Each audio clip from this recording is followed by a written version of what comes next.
And here we are again, 7:37. Good Thursday morning to you, Barry Ferguson and Greg Mackle hanging around. The coach, Ryan Wood, is on the horn this morning. Good morning, Ryan. How are you? Hey, morning, guys. How's everybody? We are doing well. So a 1-1 double overtime thriller last night in Timmins. Much better effort from the boys as compared to Saturday, but then it's a whole lot easier when you have 18 or 19 guys in uniform as opposed to 13, right? Yeah, I mean, when you add some bodies, you're able to spread the ice out a little bit, and guys aren't overexhausted, and you're not making guys having to play, as a forward, almost 40 minutes a night. So, exactly. You had three New Liskard Cubs as APs last night, and they acquitted themselves quite well. Yeah, you know what? The kids did a great job. Mm-hmm. The ice time that they did get, they took advantage of, and got pucks in, got pucks out, and just got in hard on the forecheck and just allowed our guys to, that extra little bit of a break that they needed so that they can, perform to their levels a lot better. Did you coach a little different with three new guys in there, Ryan? What did you tell them? You know what? I think that because they all have played for Simone in the past, Simone had them set up pretty good, and the expectation was laid out. They knew coming in that, they might get one shift, they might get 15 shifts, and just anytime they get tapped on the shoulder to just be ready to go and just play simple. Their jobs are, if they score a goal, it's great, it's a bonus, but the biggest thing is don't get scored on and get pucks out. So you could have done a lot better. I guess it was pretty even first period, 9-9 on shots. Then you kind of dominated the second and third, Ryan, on shots, 16-4 in the second, 15-8 in the third. Yeah, we just got pucks to the net. We started to generate some great offense off the cycle down low. It was just a much better effort from everybody, and we started to play the game the right way as opposed to the individual way. Yeah, exactly. Now you had you made a deal in the last 24 hours to bring a new forward into town. Why don't you tell us a little bit about Joshua Main? Yeah, Josh is a big kid, 6'3", 200 pounds. Played midget hockey on the other side of the border for Honey Baked, which is a predominantly very strong AAA program. He brings some size, he brings some energy and some grit, with also a nice skill set. The kid's a USHL draft pick, which unless he's got something. That's something, right? I mean, somebody saw something in you, so the kid can play. And fortunately, through a friend of a friend, the kid wasn't happy in his other situation, and he wanted to get a change of scenery. And fortunately, he's up here now. Right on. Now, we still haven't seen him yet, Ryan, but you must be happy with Gregory Trudeau-Paquette. He had another goal last night, leads the league in scoring. He's been in on every goal we have scored in the still haven't seen him. He's been here. And we still haven't seen him. Yeah, exactly. You know what? Greg played a lot better yesterday. His buy-in was there. He started to get a little more aggressive last night and started playing harder. And battling for pucks. How's he leading the league in scoring? So what kind of player is he? Well, he's very skilled offensively. He's gifted. I mean, at the end of the day, he's a gifted offensive player. He makes other players around him that much better. But when he's working, he makes those players around him even better.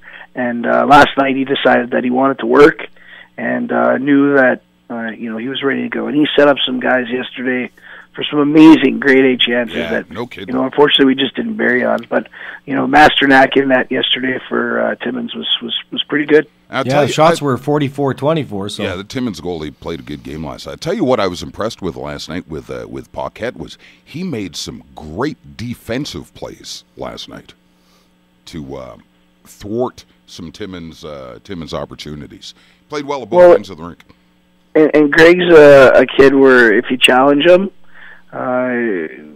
he's going to respond. Yeah. And, we sat down with him and challenged him a little bit defensively. And, the only way to win hockey games is you got to be a 200-foot player. You can be a great goal scorer, but you know what? You got to find a way to sacrifice a little bit of offense to be a little bit better defensively. And those are the conversations that we're having with Greg. Points will come. So what was your thoughts on Timmins, Ryan? You hadn't been up there, so they get some pretty big crowds out there, huh? Yeah, it was good. It was a smaller rink to play in. They get in on you on the forecheck pretty good, but I just felt like our guys, I don't want to say overwhelmed the first time we were there, but I don't think the vibe was as good as it could have been when you're dressing 13 players to go play a hockey game. Exactly. Yesterday we had a full team.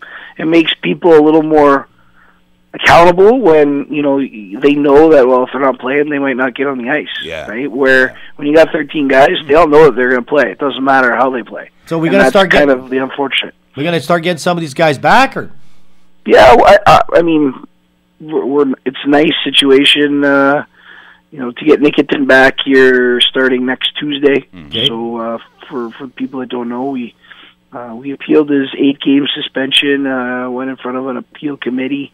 And they took 2 games off of his suspension, so from 8 to 6, which is a nice thing as well. So and then Ford's just changed casts, and he's on track to be back after January. Okay. And then Whittett's a little bit of a different scenario. He's got a lower body injury, and it's taken a lot longer to heal than we anticipated. So. I missing those 3 guys doesn't help matters, right? So once we've been able to get those 3 guys back in our lineup and, make the final, additions that we need to, I think that, we're going to be right where we want to be. We'll be in good shape for sure. So you wrap up the 7-game road trip tomorrow night in Noëlville against French River, and then come back home Saturday against Powassan.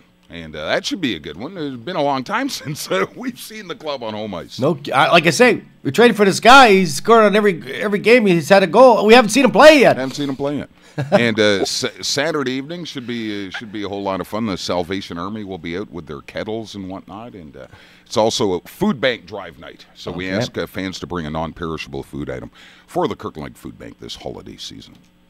What do you got to add, Ryan? What are we looking forward to on the weekend with Trudeau Paquette going back to French River?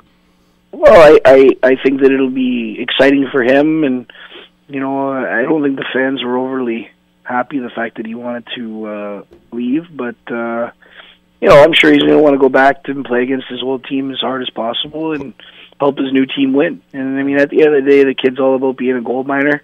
He's fully all in, and the kid's competitive. And I couldn't be happier to have him on our hockey club. Right on. Thanks for doing this, Coach. Hey, thank you, guys. Good luck in Noëlville tomorrow night, and be good to see you back behind the bench in Kirkland Lake Saturday night. Yeah, looking forward to being back home. All right, Coach Ryan Wood joins us this morning. Thanks, Ryan. Have a great weekend. 4-point weekend. I feel it. I feel a 4-point weekend. Powassan got beat by Cochrane the other day, or take another loss here Saturday night. Noëlville, where they have the curling things on the ice. Yeah, you're bringing your curling shoes with you? The curling club will let me borrow them, sure. We'll see you on the weekend, Ryan. Thanks, bud. Take care, guys. Yeah. All right, bye-bye, Coach Ryan Wood. 7:45, you're back in a bit with Tabloid Trash, Greg. Got